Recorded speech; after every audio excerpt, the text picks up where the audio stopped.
Hello, fellows. Today, we're going to be talking about the pre-departure webinar, Public Schools in Colombia. My name is Chris Pratt, and I am the director of the English Teaching Fellowship Program here in Colombia.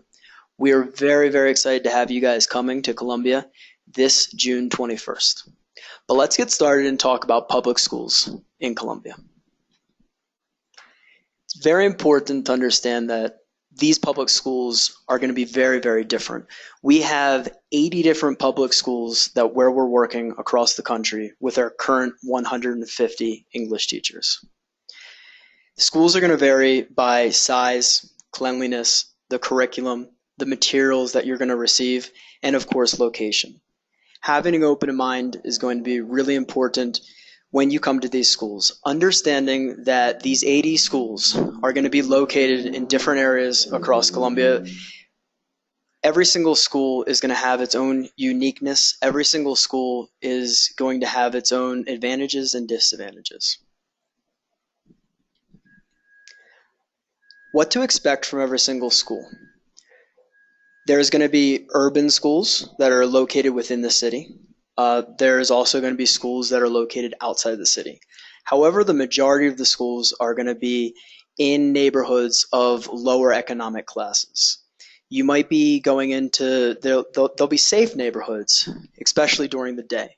But it's important to understand that these might not be the neighborhoods where you'll be living. You're going to have to travel to those neighborhoods. And that's one of the great things about this program, is it's really socially oriented.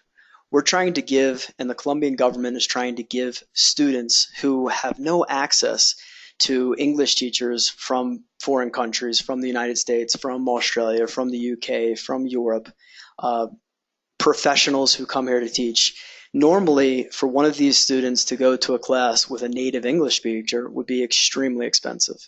So in order to do that, we are going to have to go to their schools in their neighborhoods, and you just have to be open to traveling a little bit. There will be a chalkboard or a whiteboard so that you can have the proper materials to teach. You will have a mentor. You will have another English teacher, a Colombian English teacher, who is going to be your go-to person. They're going to help you with any different types of issues, getting adjusted to a new atmosphere, get adjusted to a new school in another language. That mentor will be able to speak English. You could be teaching with that mentor, or that mentor and a couple other co-teachers.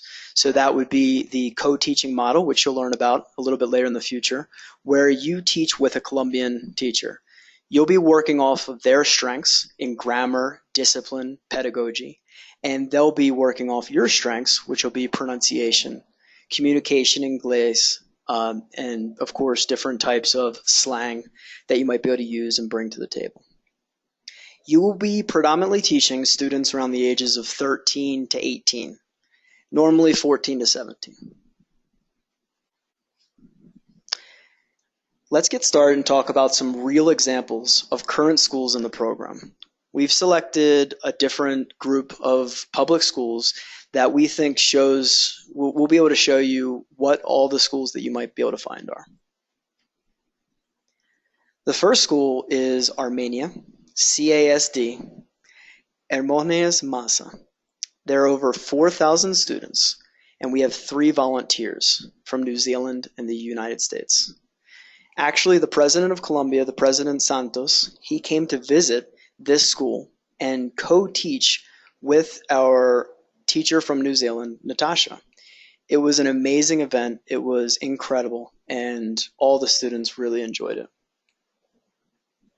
It's important to know that in this school, they also have English spelling bees, song contests, English clubs, and they are seeing English every single day. Some of the schools are not going to have English classes on a daily basis, but this school does have English on a daily basis.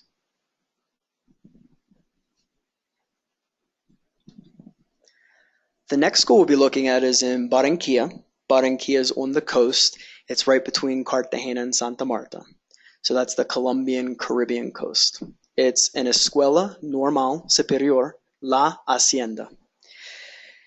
An Escuela Normal Superior is an interesting type of public school. It's a public school that actually, after you graduate the 11th grade, you have the option to continue in a vocational career to learn how to become a teacher, to learn pedagogy, to learn how to be a teacher of English, a teacher in history, a teacher in social studies, a teacher in every single aspect.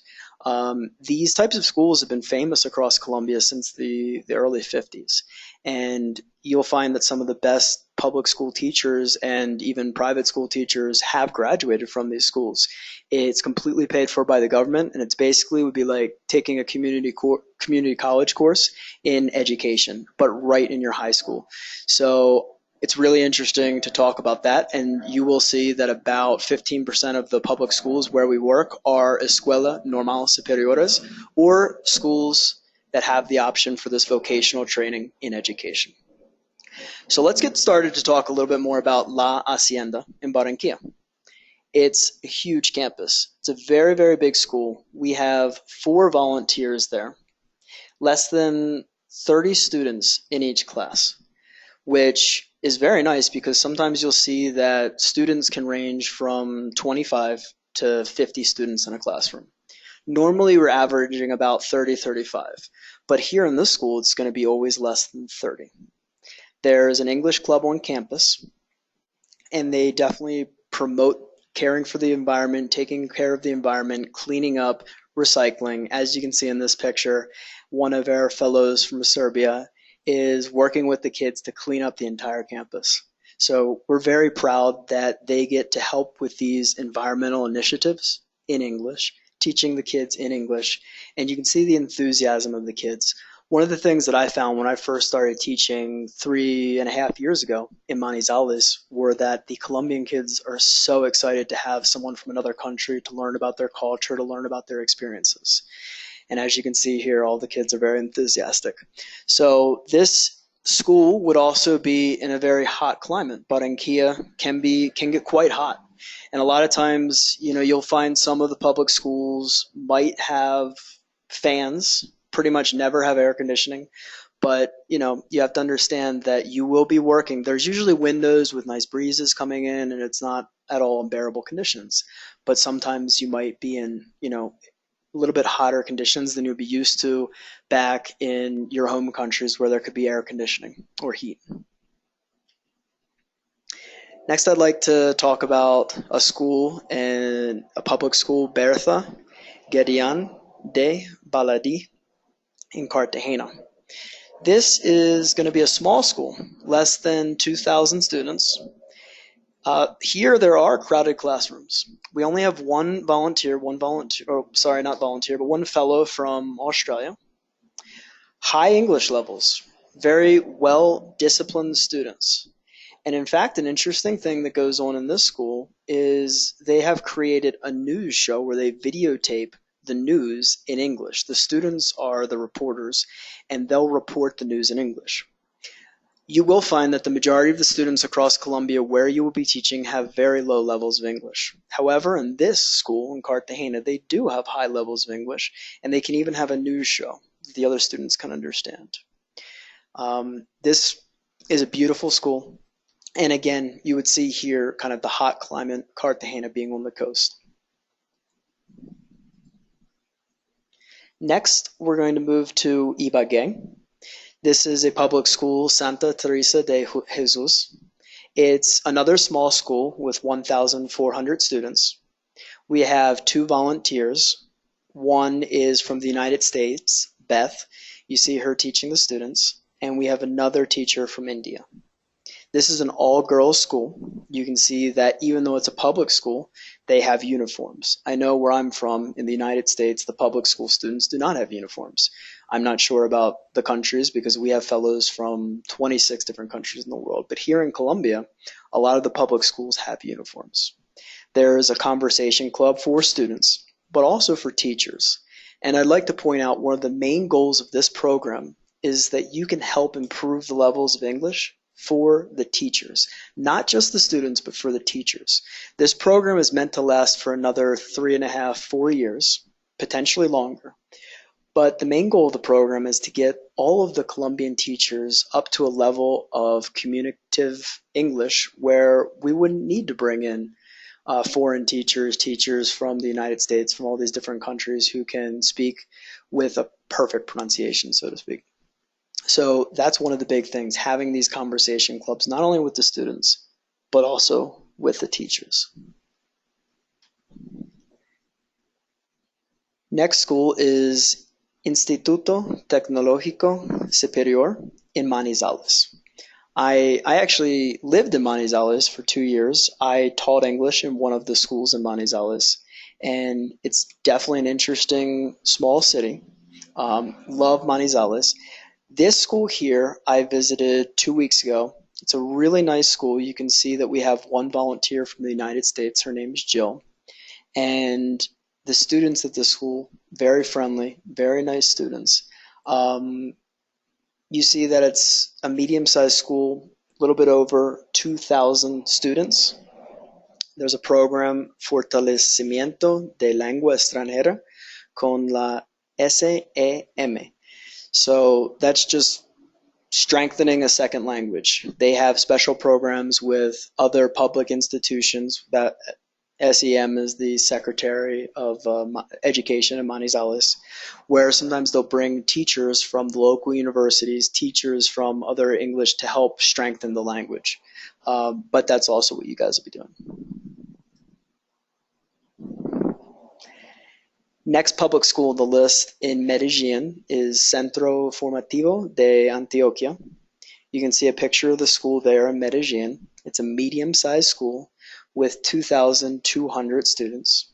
There are two volunteers, one from France and one from the United States, and they help students apply for their English scholarships.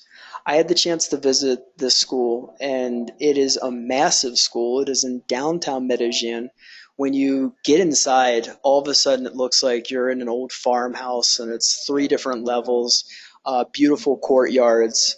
The students again wear uniforms. There are the morning students and then the afternoon students. So some of the kids come for half a day in the morning, and the other ones come for half a day in the afternoon. I think the French fellow, he comes in the morning. His name is Charles.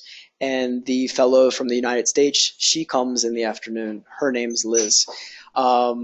Again, this school, just the kids are so excited to learn English. They're so excited to have these fellows here. I think Charles put together a program in this school where they would do all of their signs for recycling in English, where Liz put together a program for pen pals back with people from her native state in the United States, Colorado.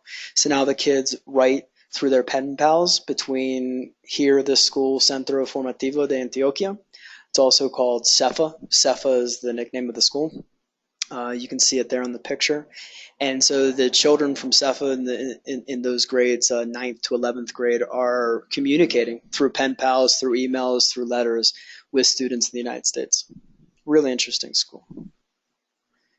Next is another school in Medellin. It is INEM, Jose Felix de Restrepo, and it's a large school. There's over 4,500 students. It's incredible. I'm sure you guys have realized now the huge differences between the number of students. We have some that are just around 1,000 students, and then this one is close to 5,000 students, or 5 times as large. This is a massive school, beautiful school. We actually had an event with the Secretary of Education from Medellin, who came, and the Ministry of Education and the Foundation Heart for Change, where our three fellows were able to teach English, not teach English, but share their cultures, share the culture from Canada. There were two fellows from Canada and one fellow from Germany, so that they, with their students, presented the countries of the fellow teacher. You can see there at the bottom all the different students lined up with the co-teacher talking with Ian about Canada and letting them know all about it. Down in the bottom right hand, there's a photo of our fellow from Germany. Well, actually, the three fellows are fellow from Germany. Then we have the other two guys from Canada.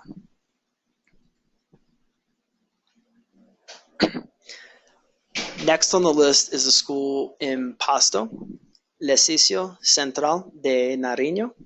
It's another small school, around 1,400 students. We have one fellow from Russia. She likes to use media in the classroom.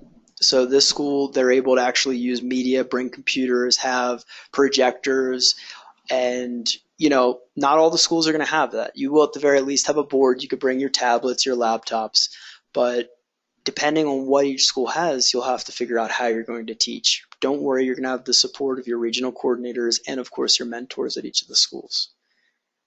So, um, this fellow likes to use a communicative English approach. A lot of speaking in class, getting the students to speak, ask questions, and, also with that co-teacher. Next on the list is compartir las brisas. At this school, there are two fellows, one from the Czech Republic and another from Italy. Uh, Sorry about that. Uh, and Paolo from Italy, he's in the picture with me there with his co-teacher in the upper left-hand corner. I got a chance to visit this school. It really is an amazing school with an amazing story that I'd like to share with you guys today. La Brisas, about 10 years ago, used to be a very dangerous neighborhood. There were gangs that had drug wars in the neighborhood, and it was an extremely dangerous, violent area. However, in the last 10 years, a lot has changed in this neighborhood. The actual gangs decided to stop fighting and to stop selling heavy drugs, and they worked together to try to build back up the neighborhood. Around the same time, the local government in Pareda started to invest money into that neighborhood.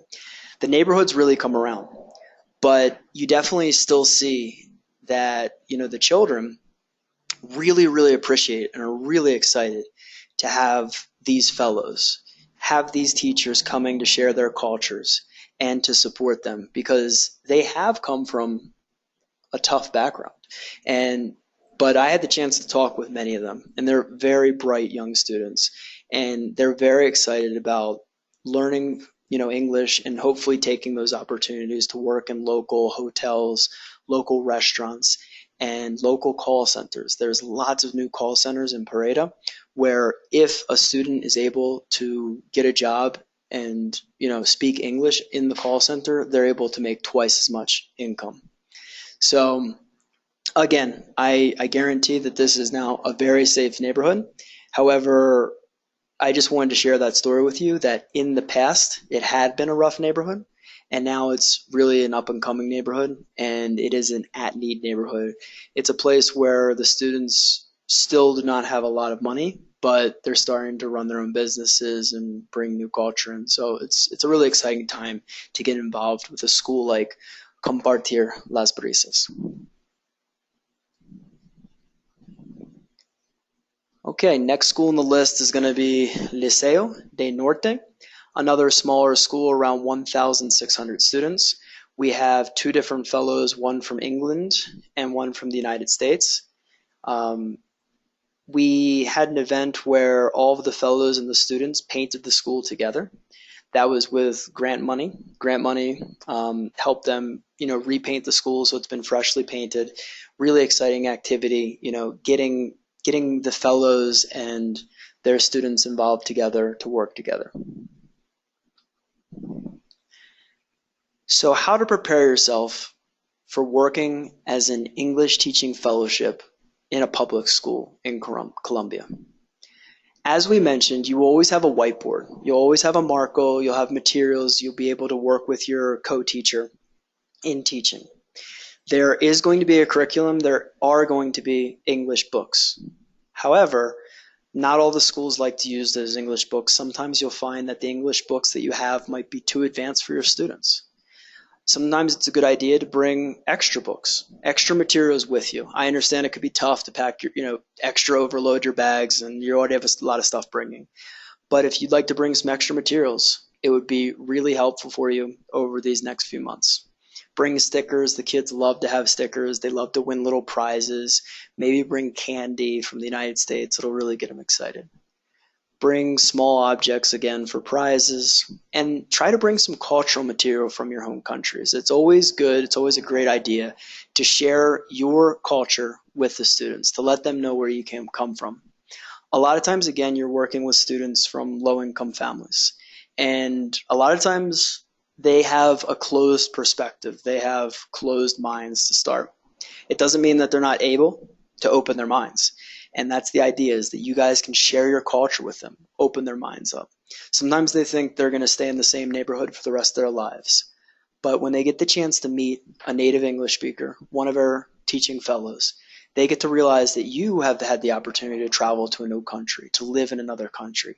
Once they learn about all the different opportunities from your home country, that could get them excited and help to motivate them to learn English, to pursue their passions, to pursue whatever career they're interested, whatever profession it is, and maybe do that in a foreign country. So bringing cultural materials is going to be really, really helpful. So that's the end of our pre-departure public school presentation. I'm really, really excited to have you guys coming June 21st. I can't wait to see you. And yeah, so if you guys have any questions, as always, feel free to send me an email.